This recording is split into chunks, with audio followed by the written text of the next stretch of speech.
Hey guys, welcome back to the channel. So today we got another shop talk video. Today's topic is going to be engine flushes and should you do one or not, and do they help? Now before we go ahead and get into this topic guys, I just want to say if you guys haven't subscribed to the channel, hit the subscribe button down below. Definitely smash that like button because it helps the channel out. And with that said, let's go ahead and get into today's topic. So engine flushes guys, now this topic is brought up because I had a customer ask me about one. They recently just purchased a vehicle.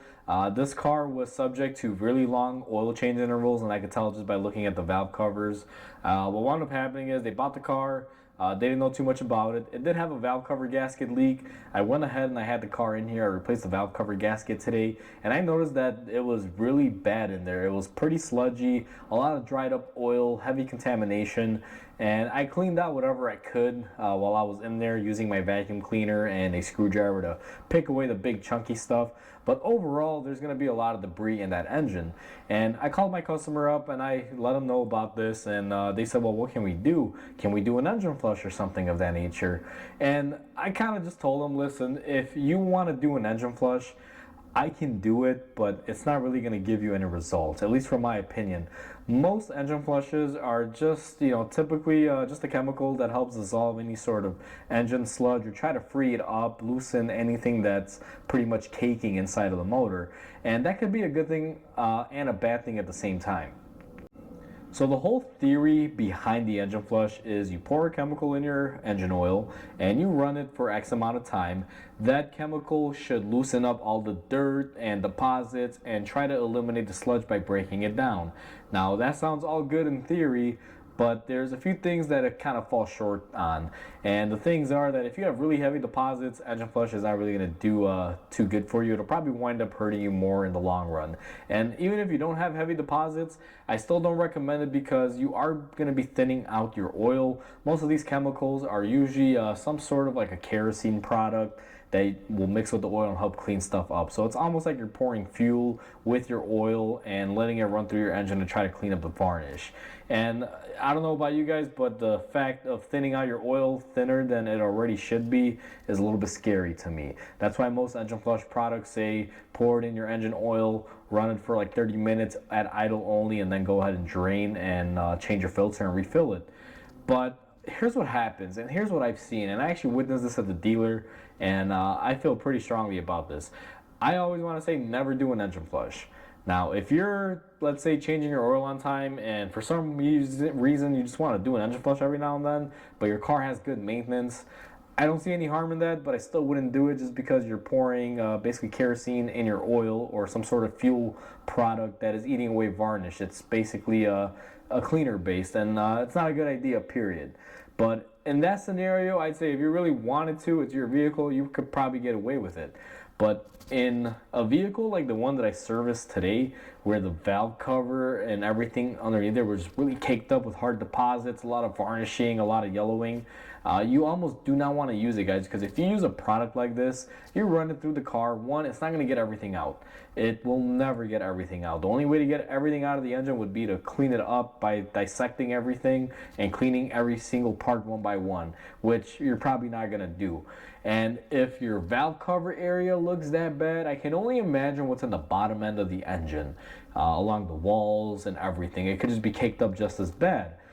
So what I normally would do in this scenario is just tell the person like, hey, all you can do is drive it and do the oil changes on time and just see however long it lasts you. Because if you use an engine flush, and let's say into that car that I just mentioned, I used it, what'll happen is all that stuff that I got out of the engine, at least the top end, it will break it down and cause it to unlatch from the engine. Let's say you got a lot of heavy deposits along the oil pan walls or the bottom half of the engine or even on your head. There's a lot of like carbon deposits and it's kind of chunky. Well, that product will get that off and it will release it. That item is going to go through your engine. It's going to go through all the orifices, passages, probably even make its way to the bearing. It just really depends on how it comes off and where it comes off. And let's say that doesn't happen. Let's say everything comes off and goes down to the oil pan. Well, most products, they just say drain your oil and change your filter. Well, here's the thing. If you got a lot of that chunky, heavy deposits, your oil drain may get clogged up, and then your pickup tube will not be picking up the correct amount of oil, and you could be starving your engine. So they just lead to a lot of issues. I've never really seen an engine flush used correctly. Now, I have worked at a dealer where they had an engine flush machine, and it was a warm engine flush machine.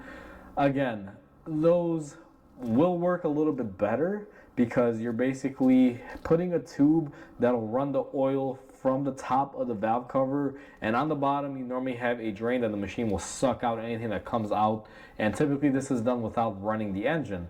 That scenario is a lot better than the conventional ways of pouring something in and running it, but at the same time, what if that machine gets something loose and it fails to take it out of your pan, winds up clogging your oil pickup tube? You're pretty much in trouble. So that's why I don't really like recommending stuff like this or even doing any of this stuff, guys, because even though it tries to help, it winds up doing the opposite and winds up destroying or grenading the engine. It may not happen right away, but it's shortly soon to follow. It all really depends on how many deposits and how bad it is.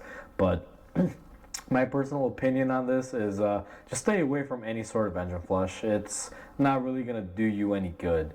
Unless you're doing it and then you're going to be taking off your oil pan and your valve cover, and you have some way of getting all those deposits to come out or go down through the engine in the oil pan area where you are planning on taking them out and cleaning your pickup tube, then you can do it that way. That might be a better result, but at the end of the day, it's not going to completely clean up your engine.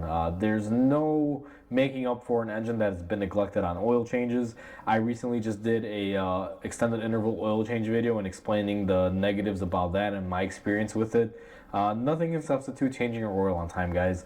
The better alternative that I would say, if you do have a car that has a lot of heavy deposits inside the motor, like the one that I just worked on, same advice that I gave the customer. I told them, listen, the only thing you can do is use a really good oil and take your oil changes and don't run them all the way up to whatever the mileage would be. Maybe do them a little bit earlier for a couple oil changes. Try to see if you can clear some of that stuff up, because if you're using good oil and it can clean, it'll slowly tackle away all of the stuff where it doesn't need to be, and that'll eventually come out. It'll be like a long style flush, just using your oil change intervals pulled back a little bit, doing your oil changes sooner than later, or waiting for them to reach a exact point where they should be changed. So my advice for anyone dealing with this is just change your oil a little bit more frequently and don't run it really hard. Let the oil naturally get all that stuff out, because if you go in there using a product that will release all of that stuff and drop it all throughout the engine, you may wind up clogging your oil passages. You may wind up clogging up an oil pump, an oil pickup tube. I mean, there's no telling where the stuff can go if it doesn't come out, and you're just going to wind up destroying your engine. And that's just my 2 cents on it. Now, I'm going to go ahead and close out the video here, guys. I would love to hear you guys' comments on this. So like always, please comment, like, and subscribe, because it definitely helps the channel grow. Hope you guys have a wonderful day, and I'll catch you guys on the next video.